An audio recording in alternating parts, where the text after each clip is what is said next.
In the IELTS speaking test, and of course the writing test, you get graded on your fluency and your coherence. Here is the criteria to get a band 7 on fluency and coherence, right here, on the IELTS speaking test. As you can see, it says you need to use a range of discourse markers and connectives with some flexibility. This is basically just a posh and academic way of saying you need to use linking words to link your speech and your answers together. In this video, I'm going to go through 6 common linking words, and I'm going to give you examples on how to use them in the IELTS speaking part 1, part 2 and part 3. First word I want to teach you is generally.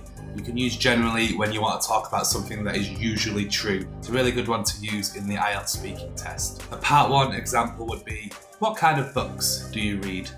And you could answer with, I generally read fiction. In part 2, they might say, describe a person you admire. I generally admire people that are successful, even though they've come from a poor background. Or even in part 3, social media use is increasing in many countries. Do you think this is a positive thing or a negative thing in your country? Generally, I think it's a positive thing. The second word I want to tell you is actually, and you use actually when you're saying something surprising. So in part 1, if the examiner asks you something like, do you like to live in the countryside? Your answer would be along the lines of, actually, I prefer the city. In part 2, the examiner could ask you to describe a time when you were lost. Actually, I get lost all the time because I like to explore. Or in part 3, in the conversation question, do you think exercise is important for health? Actually, I think diet is more important than exercise. You can use actually at the start of a sentence before saying something surprising or if you're disagreeing with the examiner. Number 3, that's because. And this is used when you want to give a reason after your answer. For example, in part 1, what do you do for work? I'm unemployed at the moment. That's because I'm helping to care for my younger sister. So you can see that's because I'm helping to care for my younger sister is the reason that I'm unemployed at the moment. In part 2, describe a toy from your childhood. I loved my bear. That's because whenever I had a nightmare, I would pick him up and cuddle him. You can check out my full sample answer to that question right here. Part 3, the examiner might ask you, do you believe the internet has changed the way we work? Absolutely. That's because we use Zoom and email to work remotely now. Number 4 is for instance, or you can use its synonym, for example. Bonus linking word for you there. For example, in part 1, the examiner might ask you, are there many rooms in your house? And you would answer, there are 6 rooms in my house.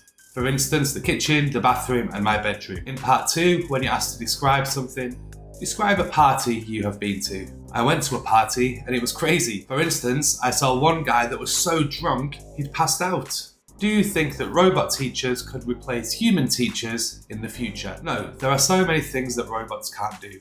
For instance, they're incapable of emotion. So you see there I'm giving an example rather than a reason, which is important. Number 5 is one of my favourites and it is basically. Basically is when you want to only give the important information. So in part 1, the examiner could say to you, do you spend a lot of time with your family? Yeah, a lot.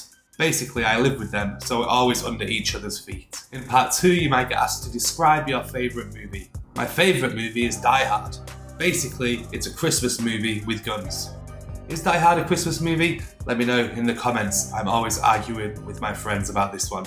I think it's a Christmas movie. In part 3, the conversation, the examiner might ask you, what makes a balanced diet? I think it's important to eat things in moderation. Basically, just eat fruits and vegetables. And finally, number 6, as our result. And this is when you want to talk about the consequences of an action. In part 1, do you like to go out in the evenings? I do. I like to go out after work and party. As a result of this, I'm always tired the next day. In part 2, you might get asked to describe your favourite YouTube channel. I just passed my IELTS exam as a result of being subscribed to Smash Exams. Or in part 3, how have holidays changed over the last few years? The COVID pandemic really altered travel. As a result, most people now take their holidays closer to home. These phrases are linking words and, as I showed you at the start of the video, it will help you pass this criteria for the fluency and cohesion of the IELTS speaking test. Make some notes about them, maybe watch the video again and write them down. Check out these videos for more IELTS tips, I recommend this one. Make sure you subscribe and smash those exams.